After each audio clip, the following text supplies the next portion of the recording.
Eu queria reforçar, antes de iniciar, João, que essa fala que eu vou proceder hoje são apenas interpretações, né? Não são certezas, não são verdades plenas e absolutas, mas são apenas interpretações das coisas que a gente investiga, e são interpretações que nos inquietam, interpretações que nos assossegam diante do jogo cada vez mais acirrado entre os que projetam uma sociedade imobilizada, projetam uma sociedade passiva, né? Uma sociedade que quer ficar ali na mesmice diante de tantas injustiças e calamidades. E é impressionante que não tem uma vez em que a gente não vá fazer um evento, participar de alguma coisa, que não tem um marco naquela semana para que a gente traga de exemplo, né? E acho que ninguém deve estar menos perplexo do que eu, né? E muitas pessoas com quem eu converso, sobre a nossa tempestade de areia. Me lembrou os filmes lá do Missão Impossível, né? De repente a gente se vê ali no meio do deserto. E o que é isso, né? É um efeito dessas coisas, dessas calamidades, dessas injustiças, dessas desigualdades, né? Do fazer sem nem estar minimamente aí com o outro, com o ambiente e consigo próprio, né? Então, eu entendo que essas questões que nos inquietam, elas estão, de um lado, do jogo com essas forças, e de outro, né, aquelas pessoas que, como diria o poeta alemão Bertolt Brecht, lutam todos os anos por uma vida melhor, né? Lutas que nos tomam, né, agora com essas cenas como uma missão impossível, né, mas que parece que a gente sempre vai conseguir pequenas vitórias, e é por isso que a gente traz aqui, e quem sabe, né, aumentar a equipe que vá a campo, que vá à luta, né? Vocês aí da FEFIS, vocês estão assistindo, tirando o tempo da vida de vocês para escutar essas questões, né? Então, acho que o que a gente deseja aqui é multiplicar potência, né?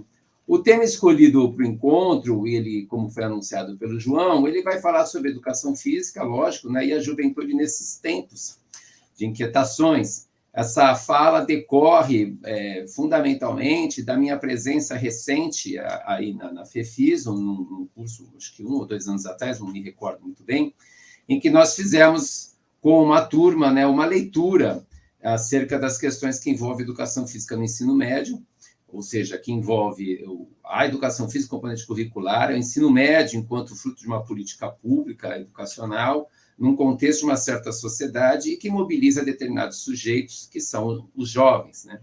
E também decorre das conversas e das diversas experimentações didáticas que tenho realizado em parceria com os alunos e alunas da graduação e também da pós, visto que eu desenvolvo essa disciplina de educação física no ensino médio há mais de 15 anos, né? E nos últimos 6, 7 anos ali na Unicamp.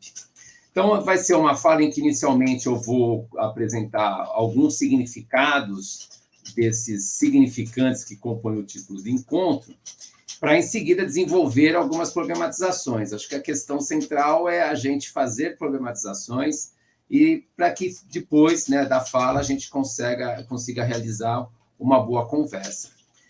Antes de adentrar nessas explicações, então vai ser uma fala, já explicando para vocês um pouco assim fragmentada, né? Vou explicar alguns termos para chegar no tema central, que é a educação física e a juventude e a educação física. Vou vir aos poucos, tentando articular uma coisa com outra. Mas acho de bom tom explicar um pouquinho aqui o que eu tomo, o que eu entendo, como é que eu trabalho com a noção de problematização, que está pautada naquilo que o pensador francês Michel Foucault escreveu a respeito. Diz ele que o ato, né, a ação que nós temos de pensamento, o pensamento em si, ele é sempre explicado por Foucault como dar um passo atrás. Pensar é sempre dar um passo atrás em relação a uma maneira de agir e reagir, e apresentá-la de tal maneira como um objeto do pensamento. Então, a gente sempre dá um passo atrás sobre as coisas do mundo para que a gente tente problematizar como certas coisas se tornaram nosso objeto de pensamento e questionar-os em relação ao seu significado e às suas condições de existência. Dar um passo atrás, para ele, é um movimento pelo qual alguém se afasta do que faz, de forma a tornar aquilo do qual se afasta o objeto do seu pensamento para criar, então, um problema. Então, o objeto do pensamento aqui é a juventude, a juventude no ensino médio, cercado por essa reforma do ensino médio, as questões da pandemia, o negacionismo que nos atravessa em diversas circunstâncias nesses últimos tempos, e a necropolítica, que é um conceito que tem mobilizado na gente um olhar mais atento para as coisas que nos envolvem. Então, como um problema ou uma problematização desse objeto de pensamento, né, o que a gente vai trazer aqui é o desenvolvimento de um conjunto de condições situadas nas quais a gente pode, quem sabe, produzir algumas respostas que não são soluções, né, mas são questões que nos permitem pensar como que essas ideias se tornaram um problema e ingressaram no campo do pensamento. Né? Quais as condições que nos levaram, nesse momento, a estar pensando sobre isso e não estar pensando sobre outras coisas, ou ter abandonado pensar sobre outras coisas, esgotado, talvez, o pensamento sobre outros campos de ação, e pensar nessas questões. Isso tudo se dá porque alguns fatores que envolvem a educação física e a juventude, eles têm se tornado bastante incertos no modo como a gente pensa a própria educação física e pensa o que é ser jovem nesses tempos. Então, o que a gente precisa fazer é tornar meio estranho, né? Ou tornar assim o olhar que a gente tem isso daí para a prática dessas questões com uma certa dificuldade para tentar compreendê-lo melhor, né? Então, trata-se de mergulhar nos processos sociais, econômicos e políticos, que podem ser feitos por múltiplas perspectivas. Aqui a gente vai apresentar uma delas, né, que permitiram com que a gente aqui nesse momento estivesse pensando sobre essas coisas, e que, minimamente, quando a gente pensa sobre algo, no mínimo, a gente conhece melhor a relação que nós estabelecemos com as nossas próprias verdades, né? A maneira como a gente pensa essas coisas. Então, uma dimensão que ela é histórica, ela é filosófica, mas é também, fundamentalmente, uma questão para a gente pensar a prática da educação física com a juventude no ensino médio, que é, de todos os espaços da educação escolarizada, seja básico ou superior, aquele que apresenta, né, maiores dificuldades. Nós temos muito claro o que é para se fazer na infância, no ensino fundamental as coisas estão bastante consolidadas, mas o ensino médio é um campo problemático, né? E vocês vão ver daqui a pouquinho, vou tentar razoavelmente explicar essas questões. Então, o que nos interessa é entender essas questões para a gente ir costurando algo e, quem sabe, sairmos daqui com mais inquietações, não com soluções, mas dessas questões. Então, eu começo a explanação pelo um dos termos que parece que é o que a gente menos se preocupa, né? Então, a gente tem uma grande preocupação com a educação física, a juventude, o que será esse novo ensino médio, debate de pandemia, necropolítica, mas lá no fim do título está em meio à vida. E a gente não tem uma discussão interessante que nos dê algum tipo de referência para dizer qual é a noção de vida com quem a gente trabalha, né? Então, estamos escutando muito nos últimos tempos, nos discursos da educação, vidas não fascistas, né? A potência de vida, etc. Mas o que isso quer dizer com vida, né? E da maneira como o nosso curso de Educação Física está estruturado, isso não é só onde eu atuo, não é só na FEFISO, mas de uma maneira bem geral e bastante já revisada pela literatura, nosso curso tem, desde a sua gênese, ali no final do século XVIII, começo do século XIX, que é o momento de uma estruturação de uma certa ideia de olhar para a vida, a noção de vida que nos perpassa na formação ela é fortemente produzida pelas ciências biológicas, médicas e da saúde.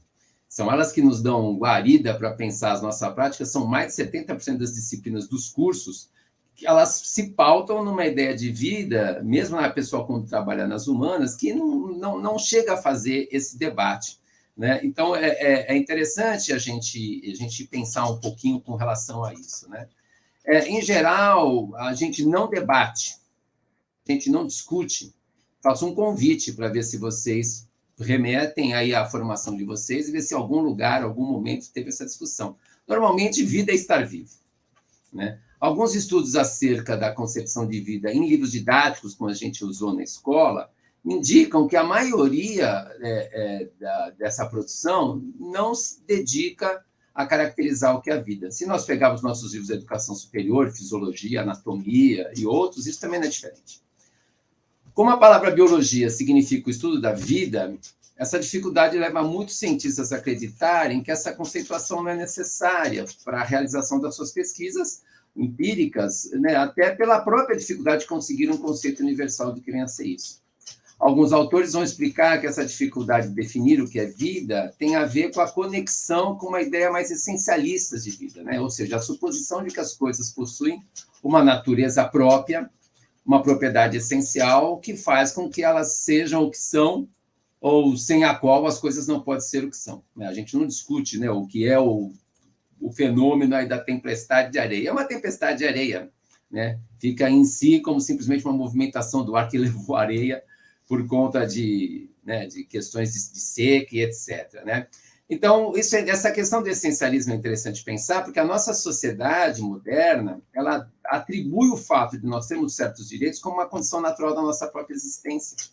Né? Assim como também os autores que vão discutir o mercado e as suas trocas comerciais vão dizer que o mercado tem suas leis que são naturais, né? Aquela famosa mão invisível do mercado.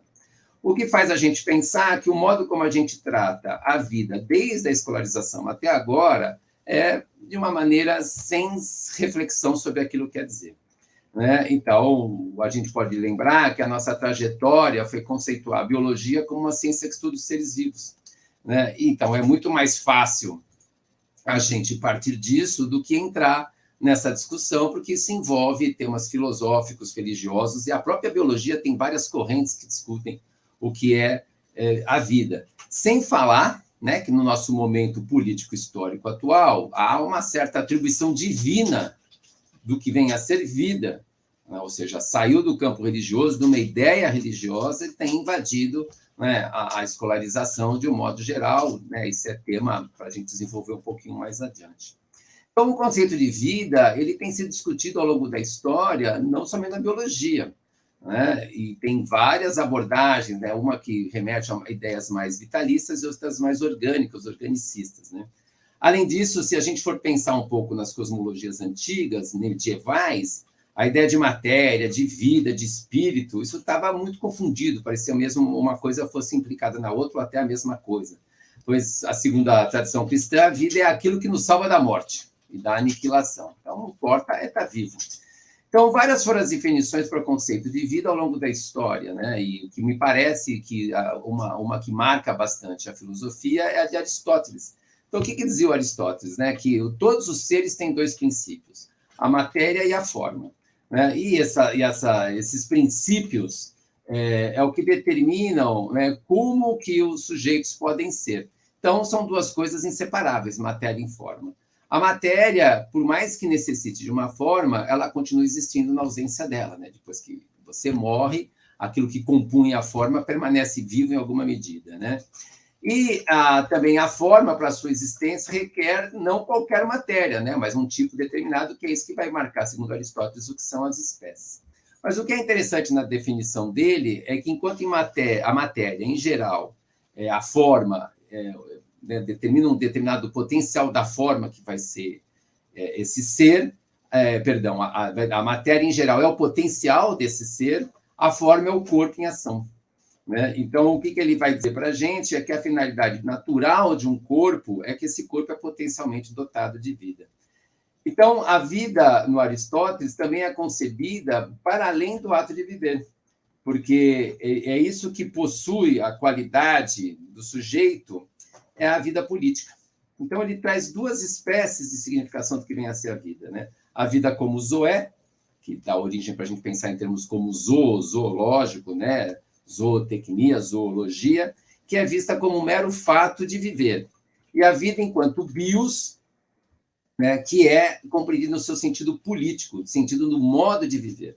Então, para o Aristóteles, né, os homens se distinguem, né, ele distingue os homens que se valem da vida comunitária para alcançar um bem subordinado a essa vida, como um simples fato de viver, ou um bem elevado e supremo, que é constituir uma vida melhor, uma vida justa. Então, nós temos uma vida de um ser como um ser vivente e uma vida política. Mas é no século XIX, fim do XVIII, começo do XIX, que a vida emerge como um problema de cunho científico. É só nesse momento que a ciência vai olhar para a vida. E aí o Foucault, né, um autor com quem a gente está fazendo o diálogo aqui, ele vai dizer que com o surgimento da biologia, a vida passa a ser um problema. pois até então o que existia eram os estudos sobre os seres vivos. Para o autor, na modernidade, apaga-se a distinção entre a vida política e a vida dos viventes, entre a vida pública e entre a vida privada, tornando-se uma coisa só para se estabelecer uma biopolítica, políticas sobre a vida de determinados indivíduos que compõem uma população. Isto é, são práticas de ação de governo junto às populações aos indivíduos. Ou seja, formas de controlar, de programar o campo de conduta, o campo de ação dos sujeitos, promovida a partir dos saberes da biologia e dos seus saberes decorrentes, como os saberes médicos, que vão criar políticas públicas e modo de vida de cada uma. É esse contexto, cabe lembrar, que surge a educação física. A educação física pautada em um discurso biológico de corpo, logo um discurso biológico de vida. Como também com discursos pedagógicos pautados nos mesmos referenciais, ou seja, a gente tem um discurso científico pautado na ideia biológica de corpo, que são também aquelas que vão dar sustento para o pensamento da própria psicologia. Então, é nesse contexto, né, de você ter uma biopolítica pautada numa certa ideia de corpo, que o Foucault vai dizer que surge o racismo de Estado. Isto é, são práticas autorizadas pelo próprio Estado de promover as vidas que interessam, aquelas que se apresentam de acordo com os padrões normativos que foram dados pelas disciplinas biológicas e pelas suas disciplinas correlatas, como a psicologia. Ou seja, a partir do momento que eu estabeleço um padrão do que vem a ser o corpo humano, a partir do momento que eu estabeleço um padrão de como ele se movimenta, de como ele pensa, de como ele cresce, de como ele se desenvolve, eu começo a justificar ações de correção a esses corpos, de punição aos corpos que não se adequam e até da morte das vidas que não se adequaram aos sistemas de classificação e normatização da sociedade. Ou seja, o racismo de Estado, ele promove a vida e, ao promover a vida, ele também promove ações que negam a vida daqueles que não interessam. Ou seja, se tornam essa ação naturais e necessários para o bem da espécie, denominada de humana. Então, vamos pensar que aquilo que a gente entende como espécie humana é aquilo que foi criado a partir de um determinado contexto sócio-histórico, que é a Europa setecentista, que vai dizer que o humano é aquele que tem determinado modo de ser, de agir e de pensar. Cabe mais um alerta.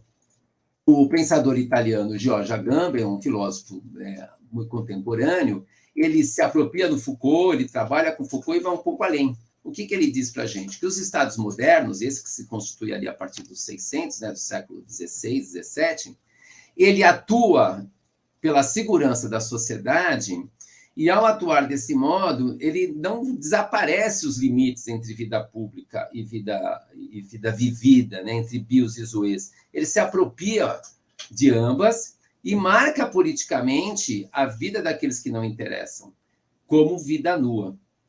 O que é a vida nua? A vida nua é esse sujeito político que eu tiro a sua condição de vida política e torno ele um ser vivente, como uma estrela do mar, como uma barata, como qualquer outro ser vivo, né? Sem a gente olhar para essa condição humana que foi estabelecida a ele. O termo vida nua, ele tira do direito romano antigo, quando um sujeito era condenado por um determinado crime e ele era sacrificado aos deuses. Só que ele não era executado, porque só poderia sacrificá-lo de fato os deuses. Então, ele se tornava um ser que ficava perambulando pela cidade, né? Às vezes banido daquele lugar. Banido tem a ver com bandido, né? E esse sujeito sacrificável, ele poderia ser matável por qualquer um. E quem o matasse não era punido, porque esse sujeito era a vida nua, né? Ou seja, um sujeito que não é político, que não tem direitos, que não tem nada. Então, a vida nua é aquela em que foi retirado do sujeito todo e qualquer atributo que o torne um sujeito político, que se torne um sujeito de direito, que se torne um sujeito humano, por isso matável. Então, trata-se da relação entre vida e política, ou entre vida nua e biopolítica. Pois é, a biopolítica, essas políticas sobre a vida, que tornam o sujeito uma vida nua. Então, a reivindicação da função da vida enquanto categoria de exclusão e inclusão. Opa, olha um termo aí que parece que a gente já consegue entender um pouco do nosso cotidiano. A ideia de que a gente faz uma prática na escola inclusiva e uma prática na escola que a gente combate, que é exclusiva, né? Exclusiva no sentido de excluir, excludente.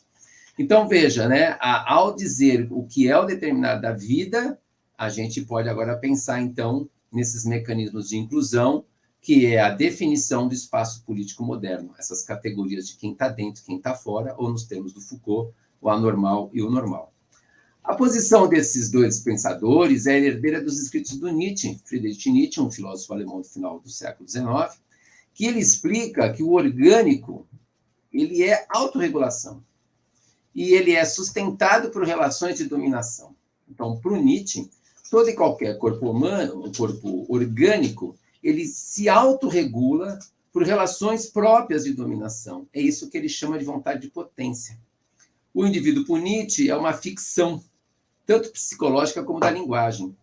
O que nós chamamos de indivíduo, para ele, é resultante de uma luta interna entre as menores partes do organismo, entre células, tecidos e órgãos, que, aliados um contra o outro ou entre si, às vezes vencem certas questões e às vezes definham por conta de outra, no enfrentamento de moléstias, etc. O embate nietzschiano, por ser luta por dominação, é uma vontade de verdade, uma vontade de que as coisas sejam aquilo que a gente tenta dizer o que é para a dominação, uma vontade de poder. É uma relação de resistência entre quem obedece e quem comanda, na qual um deve prevalecer para assimilar o outro, entre os fortes e os fracos, diria ele, né? Para Nietzsche, a crença em uma alma indestrutível, única, né, essa vida única e eterna, indivisível, ela tem que sair da ciência. E é nesse contexto que o filósofo alemão vai falar que a verdade científica tomou o lugar de Deus.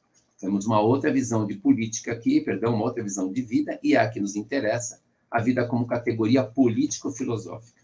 Então, professores, professoras, estudantes de educação física, não estamos discutindo vida naquele conceito normal que a gente trabalha de ser vivo.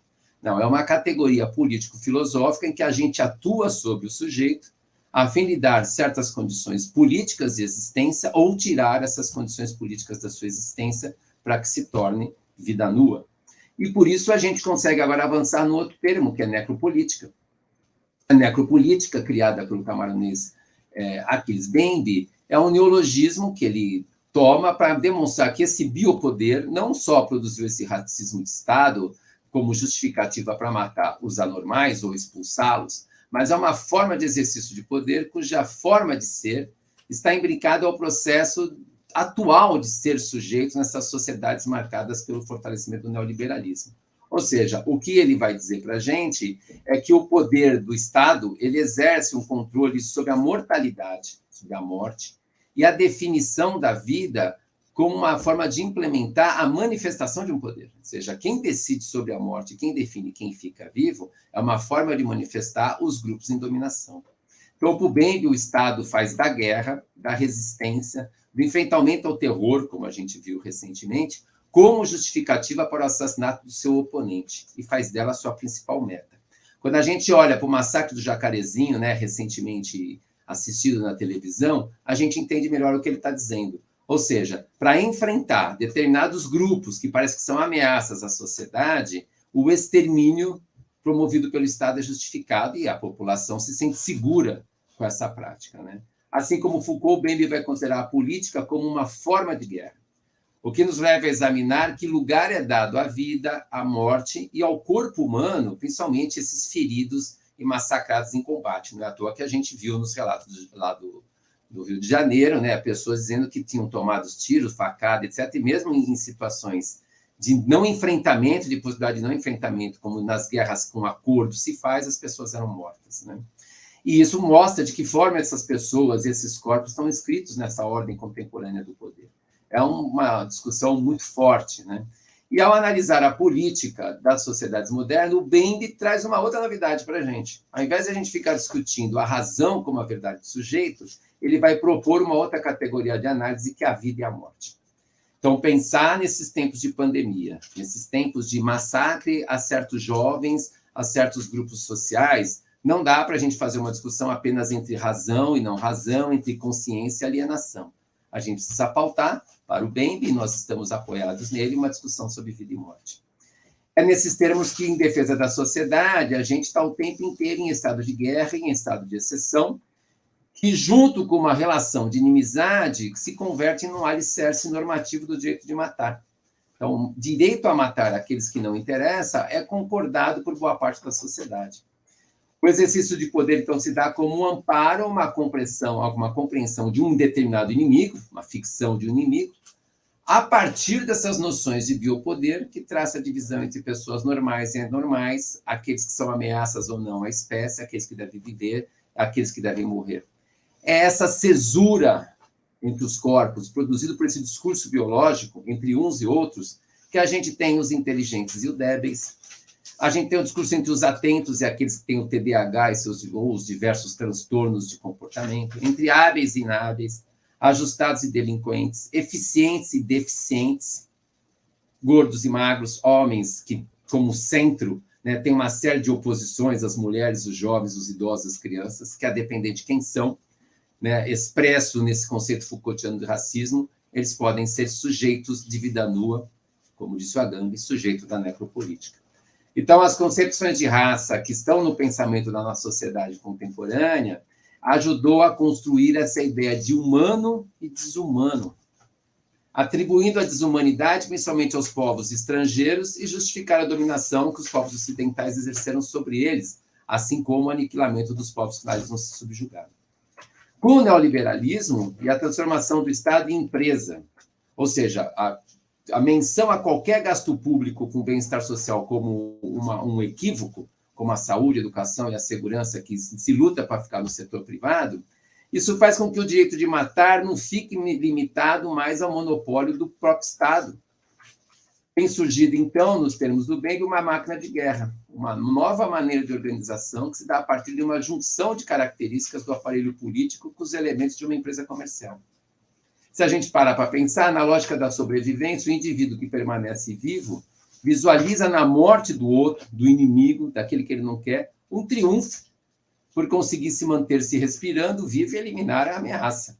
E isso a gente vê nas disputas por emprego e até vimos recentemente na própria disputa da política, né? Ameaças de extermínio àqueles que foram derrotados na eleição. Então, o horror na promoção de morte configura uma satisfação e aumento da sensação de segurança por parte de quem se mantém vivo. Matar, subsumir, dominar é mais do que uma conquista de um povo. É uma atividade política, é uma atividade econômica, porque movimenta milhões em tecnologias, em armas, em internet, em satélite. Basta a gente ver esses filmes que tem por aí, né, tipo Missão Impossível, o quanto que se movimenta de grana, né, nesse processo de extermínio. É necessário para isso, a gente só consegue fazer isso se eu tiro desses pseudo-adversários qualquer raça de humanidade. É necessário conferir-lhes uma vida sacrificável, matável, uma vida nua. Bom, dito sobre negacionismo, sobre necropolítica e vida, a questão do negacionismo e da pandemia fica bastante clara, porque elas são facilmente articuladas à discussão até agora, né? Sem muitas delongas, né? Porque a gente viu muito, todos os dias, nas mídias, o que se produziu acerca da pandemia. Vamos apenas reduzir aqui a explicação a dizer que a pandemia nos induz às políticas de morte, a compreender essas políticas de morte. Só que eu exponho para vocês uma coisa que parece, às vezes, meio novidade. O negacionismo não é uma coisa contemporânea nem do grupo atual, né, que conseguiu vozes em determinados espaços, né? Na verdade, a modernidade já várias vezes passou por momentos de negacionismo científico, primeiro com a Igreja, depois por outros grupos, e agora são duas formas de negacionismo que marcam muito forte o nosso cotidiano, né, que é o negacionismo climático e o revisionismo histórico. E eles se ancoraram, eles dão base para esse negacionismo científico das vacinas que a gente viu. No entanto, né, como eu disse, essas questões não são criações recentes, né? Os grandes empresários nos anos 50 e 60 já refutavam, já negavam os estudos sobre impactos ambientais com medo de impacto nas suas empresas. Não é por menos que o ex-presidente dos Estados Unidos, que é um grande empresário, é um dos maiores críticos às pesquisas que tratam dos impactos ambientais. E, por sua vez, esse revisionismo histórico, que foi propalado por grupos nazifascistas na Europa e depois se esparramou no mundo ocidental, ele é facilmente associado a esses outros discursos de negação, né? Um apoia o outro, tanto aqueles que começaram com a negação dos discursos do Holocausto, como esses que negam os impactos ambientais. mesmo com tempestade de areia, essas coisas vão continuar. E aí, eu trago para vocês, eu não consegui achar o número até para indicar, mas a revista Cult, há um tempo atrás, ela fez uma reportagem bastante interessante para explicar um pouco o que é esse negacionismo, associando, né, com o conceito do Foucault de governamentalidade, ou seja, uma forma pensada, uma mentalidade pensada, racional de governo dos espaços dos outros, de si e da população. Né? Então, o que na revista vai dizer é que essa governamentalidade negacionista ela implica um tipo de exercício de poder soberano que visa atingir determinados segmentos da população, cuja eliminação social, real ou simbólica vai legitimar as ações violentas por parte desse outro grupo social. Não precisa ser necessariamente o Estado, mas esses grupos organizados em máquinas de guerra. Ou seja, uma máquina também negacionista. São grupos negacionistas, né, atacando outros grupos, que gera do outro também uma revolta, uma posição em que se está uma necessidade de eliminação um do outro. Hoje eu recebi de uma pessoa muito querida um meme, né, do Bolsonaro deitado parece que está deitado num caixão, assim, cheio de flores e tal, e aí está dizendo assim, pensamento positivo. Ou seja, tanto faz de um lado, né, um grupo tentar eliminar o outro, como do outro eliminar um. Né? E a máquina negacionista, ela é sempre comandada por um líder que não raro se apresenta como antissistema, toma para si a missão de ocupar o Estado, negar sua relevância, a relevância do Estado, da política, né, para, ao fim e ao cabo, destruí-lo.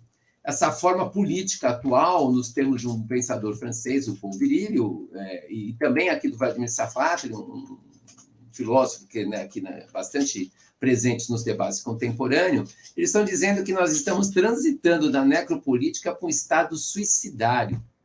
O que é um estado suicidário? É um estado onde ele é o ator da sua própria destruição.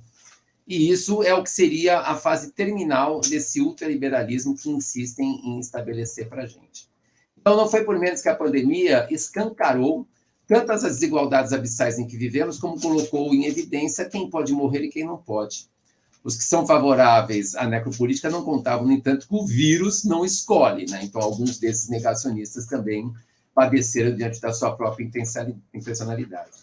Aí a gente já começa a entender um pouquinho essa discussão entre necropolítica, pandemia, negacionismo e vida, quando a gente pensa um novo ensino médio como uma máquina de guerra, associada a uma necropolítica, uma produção de estado suicidário. E por quê? Porque essa reforma do ensino médio, gente, ela não é algo que foi simplesmente feito no governo Temer, nem muito menos a sua base nacional comum curricular, ela é só o seu produto final. Então, desde os governos do PT, depois no governo Dilma, modificado no governo Temer, e sabe-se lá feito o que com o governo atual, a reforma do ensino médio ela visou atender determinados interesses de uma parcela da burguesia no Brasil, que tinha assento e bastante debate no BEC do governo do PT. E por mais que vocês achem estranho, mas reformar o ensino médio, fazer leis complementares, é uma das coisas mais corriqueiras no Brasil em termos de educação. Ao longo da sua existência, foram mais de 24 reformas no ensino médio. Só no nosso período pós-república foram 14. Pós-LDB já são 3 ou 4. Né? Então, veja, né, sempre essas reformas elas vêm numa discussão que cai numa velha cantilena entre o dualismo de formação propedêutica, voltada para o acesso à educação superior, ou uma educação profissionalizante, com a terminalidade de estudos na educação tecnológica. A atual reforma do ensino médio, ela também se junta com uma série de alterações radicais que aconteceram na proposta originária da LDB, e também a gente não pode esquecer da lei 13.415, decorrente da medida provisória 746 de 2016, do governo Temer, que colocou uma restrição, né, em termos de gastos com o espaço público, como disse lá atrás, né, não interessa um gasto com o social, mas sim um gasto que incremente certas políticas de extermínio ou necropolíticas. Né? Então, com essa MP que já veio lá de trás, às vezes faz crer que a gente entende que a reforma do ensino médio ela foi criada naquele bojo. Mas a PL 6840 de 2013, no governo Dilma, já vinha com várias reformas que favoreciam o setor privado. Né? Então, é um projeto de lei, esse de 2013, que decorreu de uma forte participação do empresariado nacional, principalmente aqueles que têm uma política de educação muito clara, muito forte, que é essa da educação por competências e agora as chamadas competências socioemocionais, né? Porque num determinado momento as competências eram aquelas do mercado, agora que não tem como garantir emprego, né, a gente coloca, então, competências socioemocionais, ou seja, além das competências do mercado, você tem que aguentar o tranco por conta própria, porque, né, não vai ser fácil ficar vivo nos termos que as coisas estão.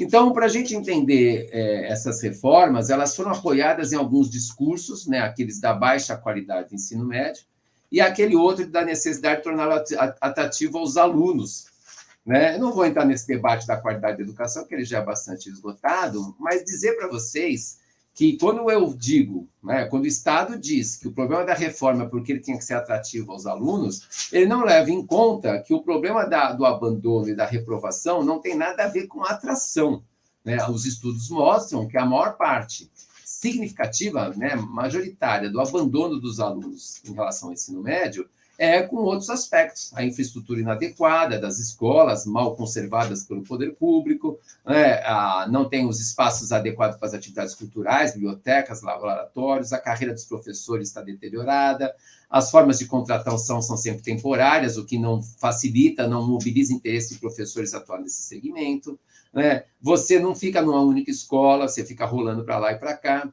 né? E outra coisa, né? Os jovens, que somente aqueles que estão na escola pública, eles também sofrem de outras questões, e isso está em pesquisa, né? Violência familiar, a gravidez na adolescência, o diálogo, a ausência do diálogo entre docentes, discentes e gestores, a violência na escola, né? Principalmente nessas escolas que ficam mais abandonadas pelas questões de Estado. Ou seja, há várias estratégias biopolíticas e necropolíticas que produzem essa evasão. Isso fica claro também quando a gente olha para o setor privado, porque no setor privado, que os alunos não são sujeitos, na sua maioria, a essas condições, você tem um abandono quase que zero, mesmo as aulas sendo desinteressantes, né, mesmo sendo toda a crítica que se faz ao sistema de ensino. E para piorar a situação, a gente tem a BNCC atual desse ensino médio, que propõe uma ideia de integração curricular e que não tem como viabilizar a pseudo-flexibilidade que eles colocam lá com a ideia de itinerários formativos, que já é algo que também não é novidade nenhuma, isso já veio em outras reformas, aliás, até nos anos 40, 50, a gente tinha reformas mais ou menos nessa direção. E há uma coisa muito interessante, né? Tanto a BNCC como a reforma do ensino médio, elas vão dizer da importância da formação e valorização dos professores como pilares fundamentais de uma educação de qualidade. Porém, o que o atual governo diz é que professores e professoras são doutrinadores e inimigos de um projeto que eles querem instaurar. Ou seja, nós vemos mais uma vez aí a constituição desse Estado suicidário. Bom, o que se pode notar de tudo isso é que a escola, o docente de ensino médio estão em um campo minado. Dependendo de onde você pisa, explode uma bomba que vem de inimigos muito distantes, né? Bom, e é nesse cenário que estão os jovens. E acho que é onde a gente faz essa problematização final. Então, muito machucados pela pandemia, como todos nós, a juventude está colocada, mais uma vez, diante de novos desafios, que acho que é o desafio histórico da condição de ser jovem. É potencializar as mudanças necessárias para os enfrentamentos, no caso, esses que estão aqui, né? De necropolítica, de negacionismo e dessas reformas extremamente insalubres para qualquer condição de uma vida digna.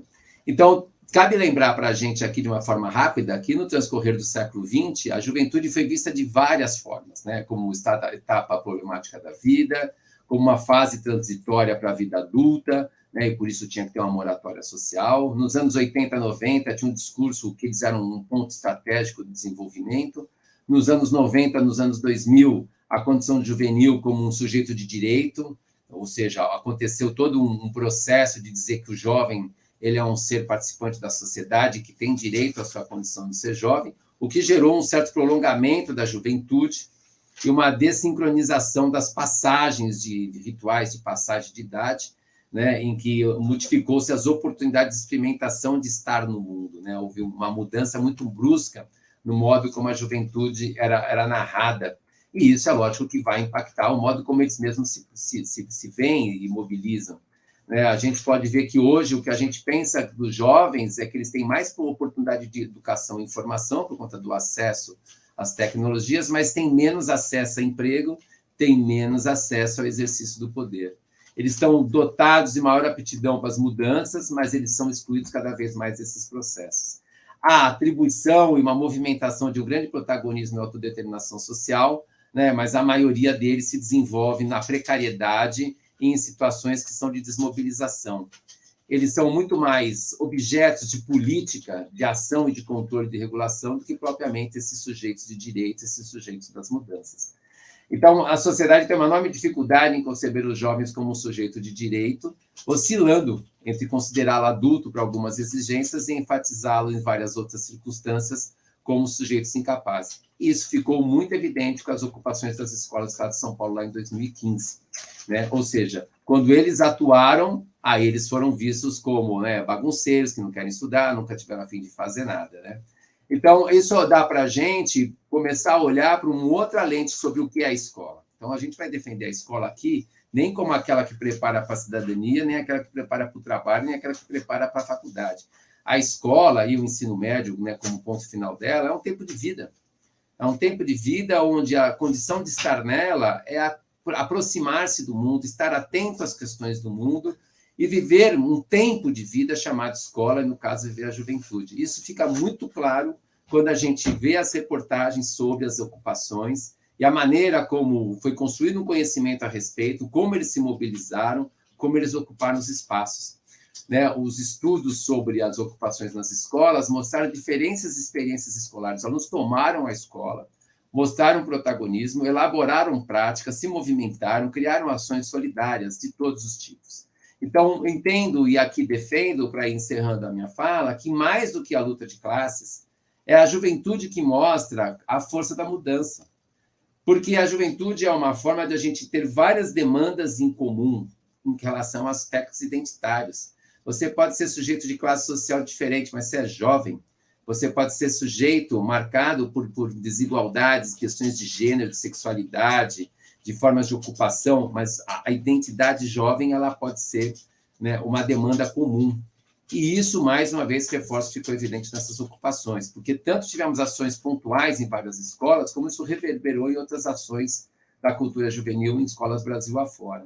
O que aquelas ocupações mobilizaram para a gente pensar aqui é que a juventude tem, né, enquanto essa categoria sócio-histórica, um desejo por uma escola e por uma aula que não só tivesse sentido e fossem significativas, mas que também pontuaram a escola como um espaço fundamental da existência, da experimentação, da descoberta de si, do outro, coisa muito forte na juventude da nossa cultura.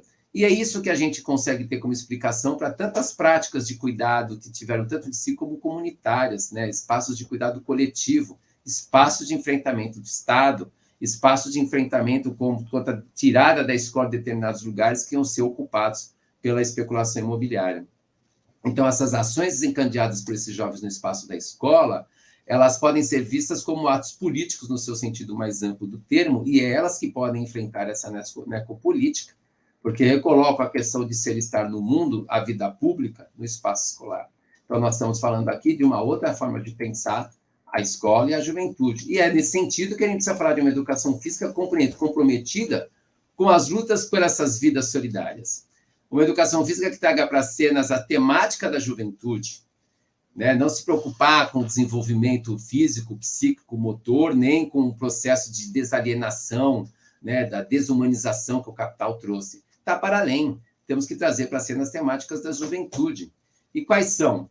Aquelas que se posicionam diante desse quadro que se anunciam, a necropolítica das suas vidas, porque o jovem é o principal alvo nessas necropolíticas e, por consequente, são alvo desses negacionismos da sua própria existência. Ao não se considerar o jovem na sua condição política, como historicamente fizemos, nós estamos também negando as suas existências, estamos sendo negacionistas. Estamos sendo negacionistas quando essas políticas educacionais que os imobilizam, não há enfrentamento da nossa parte, enquanto docentes, enquanto professores nos cursos de educação física. Essa não pode ser uma prática, a educação física não pode ser uma prática que não se paute num modo de vida dado. Não se pode trabalhar a partir desse modo dado da biologia ou da consciência. É uma forma de vida, né, que não antecede ao sujeito. Nós não estamos trabalhando com algo que já está dado, é chegar lá e potencializar outras questões. Então, entendemos que a educação física que prime pela essa experiência do si, da pessoa, no tocante às suas formas de vida marcada por identidades que mesmo muitas vezes imobilizam seu ser. A ideia é ter práticas em que a gente pode se perceber nessas tramas e o modo como essas tramas nos enredam e nós enredamos aos outros para escapar delas. O que se objetiva são práticas de liberdade dessas formas de vida tiranas que desde muito pequeno nos pegam. Né? Busca-se forma de vida, então, que seja sempre potência, nunca identidade, nunca determinada, seja sempre positiva na possibilidade do cuidar de si e do se abrir-se ao mundo e ser tocado pelo outro, praticando essa solidariedade com outras pessoas governadas como nós por esse estado suicidário e por essas necropolíticas.